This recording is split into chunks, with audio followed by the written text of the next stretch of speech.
ఉత్తరాదిన ఒప్పేస్తా అంటున్న బీజేపీ దక్షిణాదిన దంచికొట్టేనా? సౌత్ రాష్ట్రాల్లో బీజేపీ ఈసారైనా పుంజుకునేనా? సౌత్ లో సత్తా చాటాలన్న బీజేపీ అసలు ఫలించేనా? దక్షిణాదిన బీజేపీ వ్యూహం ఏ మేరకు ఫలిస్తుంది? కచ్చతీవు వ్యవహారం తమిళనాడులో కలిసి వచ్చేనా? కన్నడ నాట కమలం ఏ మేరకు సత్తా చాటుతుంది? తెలుగు రాష్ట్రాల్లో కమలం జోరు చూపేనా? Let's watch. ముచ్చటగా మూడోసారి అధికారమే లక్ష్యంగా బీజేపీ అడుగులు వేస్తోంది. ఈసారి ఎన్డీఏ కూటమి 400 సీట్లు సాధిస్తుంది అని ప్రధాని ధీమా వ్యక్తం చేస్తున్నారు. అంతేకాక బీజేపీ సొంతంగానే 350కి పైగా స్థానాలు సాధిస్తుంది అని ఆ పార్టీ నేతలు ధీమాగా ఉన్నారు. అయితే బీజేపీ ఆశించిన ఫలితాలు సాధించాలన్నా, మరోసారి అధికారంలోకి రావాలన్నా ఉత్తరాదితో పాటు దక్షిణాదిన సత్తా చాటాల్సి ఉంటుంది. అయితే ఇప్పుడు ఉన్న పరిస్థితుల్లో సౌత్ లో బీజేపీ ఏ మేరకు సీట్లు సాధిస్తుంది అనేది కీలకంగా మారింది. ఎందుకంటే బీజేపీకి సౌత్ లో మొదటి నుంచి బలం తక్కువగానే ఉంది. ఒక్క కర్ణాటకలో మాత్రమే ఆ పార్టీ బలంగా ఉంది. ఇటీవల తెలంగాణలో బలం పుంజుకున్నామని భావిస్తోంది. అలాగే కచ్చాతీవు దీవి వివాదం, స్థానిక రాజకీయ పరిస్థితుల వలన తమిళనాడులోనూ మంచి ఫలితాలు రాబడతామని కమలదళం నమ్ముతోంది. అయితే ఒక్క కర్ణాటకలో తప్ప దక్షిణాదిలో ప్రాంతీయ పార్టీలదే హవా. ఆంధ్రప్రదేశ్, తెలంగాణ, తమిళనాడు వంటి రాష్ట్రాల్లో ప్రాంతీయ పార్టీలే పెత్తనం చేస్తున్నాయి. కర్ణాటక, తెలంగాణలో మాత్రమే జాతీయ పార్టీ కాంగ్రెస్ అధికారంలో ఉంది. కేరళలో లెఫ్ట్ ఫ్రంట్ అధికారంలో ఉంది. కర్ణాటకలో గత ఏడాది అధికారం కోల్పోయింది. తెలంగాణ అసెంబ్లీ ఎన్నికల్లోనూ ఆ పార్టీ లెక్కలు పెద్దగా వర్కౌట్ కాలేదు. 2019 లోక్సభ ఎన్నికల్లో బీజేపీకి దక్షిణాదిన కేవలం 29 ఎంపీ సీట్లు మాత్రమే లభించాయి. అందులో 25 ఎంపీ స్థానాలు కర్ణాటక నుంచే వచ్చాయి, 4 తెలంగాణలో వచ్చాయి. మిగతా దక్షిణాది రాష్ట్రాల్లో ఆ పార్టీ ఖాతా తెరవలేదు. అయితే ఈసారి ఏపీలో కూటమిగా రావడం, తమిళనాడులో కొంత పుంజుకోవడంతో ఎన్నో కొన్ని సీట్లు సాధించే ఛాన్స్ కనిపిస్తోంది.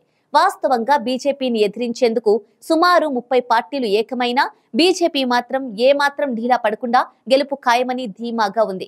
గత ఏడాది చివరిలో 5 రాష్ట్రాల ఎన్నికల్లో 3 రాష్ట్రాల్లో విక్టరీ సాధించిన బీజేపీ ఉత్తరాదిలో తమకు తిరుగులేదని నమ్ముతోంది. అయితే ఆ పార్టీకి దక్షిణాదిలోని అసలు. అందుకే బీజేపీ కేంద్ర నాయకత్వం కూడా సౌత్ పై ఫోకస్ పెట్టింది. అగ్రనేతలు ఇటీవల సౌత్ లో ఎక్కువగా పర్యటిస్తున్నారు. దక్షిణాదిన ఎలాగైనా 50 సీట్లు సాధించాలని టార్గెట్ గా పెట్టుకుంది. అయితే అది అంత ఈజీ కాదు. గతంలో 25 లోక్సభ సీట్లు సాధించిన కర్ణాటకలో ఇప్పుడు తమ పార్టీ అధికారంలో లేదు.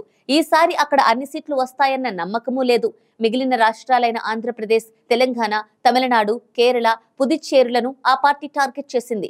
ఈ 5 రాష్ట్రాల్లో ఉన్న లోక్సభ స్థానాల సంఖ్య చూస్తే ఏపీలో 25, తెలంగాణలో 17, తమిళనాడులో 39, కేరళలో 20, పుదుచ్చేరులో 1, అంటే మొత్తంగా 102 స్థానాలు. ఇక కర్ణాటకలో ఉన్న 28 లోక్సభ స్థానాలను కలిపితే మొత్తం దక్షిణాదిన 130 స్థానాలు ఉన్నాయి. ఈ 130 స్థానాల్లో 50 సీట్లు సాధించాలన్నది కమలనాథుల లక్ష్యం.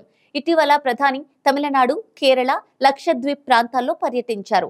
తమిళనాడులో సత్తా చాటాలని భావిస్తూ వచ్చిన బీజేపీ అందుకు ప్రతి అవకాశాన్ని వినియోగించుకునే ప్రయత్నం చేసింది. జయలలిత మరణం తర్వాత అన్నాడీఎంకేలో వచ్చిన గ్యాప్ ను క్యాష్ చేసుకుందామని ప్రయత్నం చేసింది. కొంతమేర వర్కౌట్ అయినట్టు కనిపించినా ఆ ఫలితం గత ఎన్నికల్లో కనిపించలేదు. అందుకే ఈసారి మాత్రం తమ ప్రయత్నం వృధా కాకూడదని గట్టిగా ప్రయత్నం చేస్తోంది. ఆ రాష్ట్రంలో ఏర్పడ్డ రాజకీయ పరిణామాలను ఉపయోగించుకుందామని ప్రయత్నం చేసిన బీజేపీ అభివృద్ధి మంత్రంతో తమిళ ప్రజల్ని ఆకట్టుకునే ప్రయత్నం గట్టిగానే చేస్తోంది. అలాగే కచ్చాతీవుని తెరపైకి తీసుకువచ్చి అక్కడి వారిని ఆకట్టుకునే ప్రయత్నం చేసింది. అలాగే అక్కడ భారీగా అభివృద్ధి కార్యక్రమాలు మొదలుపెట్టింది. తిరుచి ఇంటర్నేషనల్ ఎయిర్పోర్ట్ ను ప్రారంభించడంతో పాటు రైల్వే, హైవేలు, పెట్రోలియం, సహజవాయు, అణుశక్తి వంటి రంగాల్లో అభివృద్ధి పనులను ప్రారంభోత్సవాలు చేశారు. పార్టీలతో సంబంధం లేకుండా తమిళ ప్రజలకు అండగా ఉంటుందని చెప్పడం ద్వారా తమిళ ప్రజల్లో చోటు సంపాదించుకునేందుకు బీజేపీ తీవ్ర ప్రయత్నాలే చేస్తోంది. ఇక తమిళనాడు బీజేపీ రాష్ట్ర అధ్యక్షుడు, మాజీ ఐపీఎస్ అధికారి అన్నామలై తనదైన వ్యాఖ్యలతో పార్టీకి హైప్ తీసుకొచ్చారు. దీంతో పార్టీ బలపడింది అని బీజేపీ నమ్ముతోంది. ఆ నమ్మకంతోనే గవర్నర్ గా ఉన్న తమిళిసై తన పదవికి రాజీనామా చేసి మరి ఎన్నికల బరిలో దిగుతున్నారు. ఇక కేరళలో ఎన్ని ప్రయత్నాలు చేస్తున్నా బీజేపీ అడుగు పెట్టడం కష్టంగానే ఉంది. కాంగ్రెస్ లెఫ్ట్ పార్టీలను కాదని కేరళ ప్రజలు బీజేపీని ఆదరించడం లేదు. అయితే త్రిశూర్లో జరిగిన ప్రధాని మోదీ బహిరంగ సభను విజయవంతం చేయడం ద్వారా తన ఉనికి బీజేపీ బలంగా చాటుకుంది. బీజేపీకి సౌత్ లో స్థానం లేదన్న కాంగ్రెస్ నేతల కామెంట్స్ కి ఈ సభ ద్వారా గట్టి కౌంటర్ ఇచ్చే ప్రయత్నం చేసింది. అయితే అక్కడ ఓటర్లు బీజేపీని ఆదరిస్తారా అనేది కీలకమే. ఇక తెలంగాణ విషయానికి వస్తే తెలంగాణ అసెంబ్లీ ఎన్నికల్లో 8 అసెంబ్లీ స్థానాల్లో విజయం సాధించింది. సాధారణంగా బీజేపీ అనగానే తెలంగాణ పట్టణ ప్రాంతాల్లో పట్టుందన్న వాదన ఈ ఎన్నికల ముందు వరకు వినిపించింది. కానీ ఆదిలాబాద్, నిజామాబాద్ వంటి చోట్ల బీజేపీ ప్రభావం బాగా కనిపించింది. రాష్ట్రంలో అధికారానికి చాలా దూరం ఉన్నప్పటికీ సౌత్ లో నిర్దేశించుకున్న టార్గెట్ చేరేందుకు బీజేపీకి తెలంగాణలో అవకాశం ఉందన్న పరిస్థితి అయితే వచ్చింది.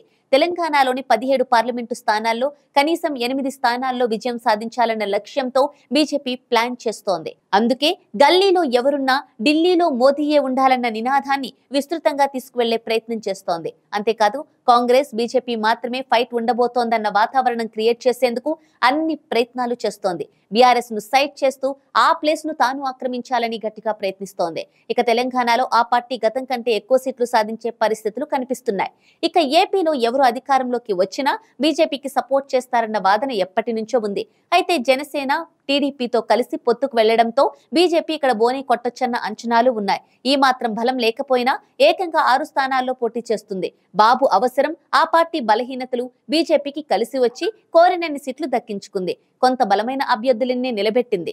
మాజీ సీఎం కిరణ్ కుమార్ రెడ్డి, మాజీ కేంద్ర మంత్రి పురంధేశ్వరి వంటి వారు పోటీలో ఉన్నారు. అయితే ఏ మాత్రం ఆదరణ లేని బీజేపీకి కూటమిలోని నేతలు, కార్యకర్తలు ఏ మేరకు సహకరిస్తాయి అనేది ఇక్కడ బీజేపీ ఫలితాలను నిర్దేశించనున్నాయి. ఇక పాండిచ్చేరిలో ఇప్పటికే కూటమితో కలిసి అధికారంలో ఉంది. అక్కడ ఉన్న ఒక్క లోక్సభ స్థానాన్ని కూడా వదులుకునే ఆలోచనలో లేదు బీజేపీ. అందుకే అక్కడ కూడా గురిపెడుతోంది. ఇక ఈసారి బీజేపీ అబ్ కీ బార్ 400 పార్ నినాదాన్ని ఎత్తుకుంది. 1984లో కాంగ్రెస్ 404 సీట్ల భారీ మెజారిటీతో అధికారంలోకి వచ్చింది. దేశ పార్లమెంటరీ ఎన్నికల చరిత్రలో తొలిసారిగా అన్ని సీట్లు సాధించిన కాంగ్రెస్ రికార్డు సృష్టించింది. ఇప్పటి వరకు ఆ రికార్డును ఏ పార్టీ కూడా బ్రేక్ చేయలేదు. బీజేపీ మూడోసారి అధికారంలోకి వచ్చేందుకు, కాంగ్రెస్ రికార్డును చెరిపేసేందుకు ప్రధాని మోదీ 400 సీట్ల పైన నినాదం ఎత్తుకున్నారని కూడా చెప్పొచ్చు. అందుకే సౌత్ పై గట్టిగా ఫోకస్ చేస్తున్నారు. దక్షిణాదిలో ఎలాగైనా అధిక సీట్లు గెలవాలనే టార్గెట్ బీజేపీ పెట్టుకుంది. ఇందులో భాగంగానే ప్రధాని దక్షిణాది రాష్ట్రాల్లో విస్తృతంగా పర్యటనలు చేస్తున్నారు. అభివృద్ధి పనుల ప్రారంభాలతో పాటు మరోసారి గెలిస్తే మరింత అభివృద్ధి చేస్తామని హామీలిస్తున్నారు. బీజేపీ దేశభక్తి వాదంతో ముందుకెళ్తోంది. ఓటర్లను ఆకట్టుకునే ప్రయత్నం చేస్తోంది. జమ్మూ కశ్మీర్లో 370 ఆర్టికల్ రద్దు, అయోధ్యలో రామమందిరం నిర్మాణం పూర్తి చేయడాన్ని ఘనంగా చెప్పుకుంటోంది. అయితే ఇక్కడ ఓటర్లు ఎంతవరకు ఆదరిస్తారు అనేది అసలు ప్రశ్న. ఎందుకంటే మత విధానాలలో ఉత్తరాదితో పోల్చితే దక్షిణ ప్రాంతం భిన్నంగా ఉంటుంది. మరోవైపు 10 ఏళ్లు కేంద్రంలో బీజేపీ ప్రభుత్వ పాలనలో దక్షిణాదికి నిధులు, పాలన, అభివృద్ధి పరంగా అన్యాయం, వివక్ష జరిగాయనే విమర్శలు ఉన్నాయి. దక్షిణాది నుంచి పన్నుల ద్వారా కేంద్రానికి భారీగానే ఆదాయం వెళుతోంది. రాష్ట్రాలు కూడా కేంద్రానికి ఎక్కువగా పన్నులు చెల్లిస్తున్నాయనే వాదన ఉంది. కానీ అదే స్థాయిలో కేంద్రం నుంచి ఆర్థిక సహాయం అందడం లేదనే విమర్శలు ఉన్నాయి. అయితే మోదీ మేనియా, ప్రజల్లో బీజేపీకి, మోదీకి ఉన్న ఆదరణ, కేంద్రంలో బీజేపీ రావాలని ప్రజలు కోరుకుంటున్నారని నమ్మకంతో బీజేపీ తమ టార్గెట్ రీచ్ అవుతామని భావిస్తోంది. ఇక ఎలాగైనా దేశవ్యాప్తంగా ఒంటరిగా 350 స్థానాలు సాధించాలన్న లక్ష్యంగా పెట్టుకున్న బీజేపీ అందులో 50 స్థానాలకు పైగా దక్షిణాదిలో రావాలని గట్టి ప్రయత్నాలే చేస్తోంది. మరి ఈ 45 రోజుల్లో పరిస్థితులు ఎలా మారుతాయి, ఎవరికి అనుకూలంగా మారుతాయి, బీజేపీ వ్యూహాలు ఎలా ఉంటాయి అనేది ఆ పార్టీ లక్ష్యాన్ని చేరుతుందా లేదా అనేది నిర్దేశిస్తాయి.